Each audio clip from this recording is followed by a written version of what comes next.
ছেলেকে দেখতে পরিবারের সকলকে নিয়ে চলে গেলাম শ্বশুর বাড়ি। আর আজকের ওয়েদারটা ছিল খুবই সুন্দর। আজকে শৈত্যব্য ছিল, চারিদিকে কোনো রোদ ছিল না।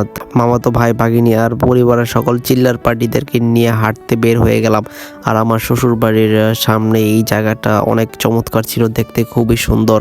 পরিবেশটা এতই ভালো ছিল যে ভাই এই ফাঁকে সবাইকে নিয়ে একটা স্মৃতিময় ভিডিও করলাম। সবাই মিলে একসাথে মিলিত হওয়ার মধ্যে রয়েছে একটা পরম আনন্দ, কারণ সবাই সেখানে সবার সুখ দুঃখ ভাগাভাগি করে নেয় আর অন্যরকম একটা ভালোবাসা সৃষ্টি হয়। এখন হয়তো অনেকেই বলবেন যে ছেলেকে দেখতে গেলেন, কিন্তু ছেলে কোথায়? আসলে ছেলেকে এখনো ক্যামেরার সামনে আনার সময় হয়নি। যখন সময় হবে ঠিক তখনই আমার ছেলেকে সবাই দেখতে পারবেন। আমার ছেলের জন্য সবাই দোয়া করবেন যেন সে সবসময় সুস্থ থাকে।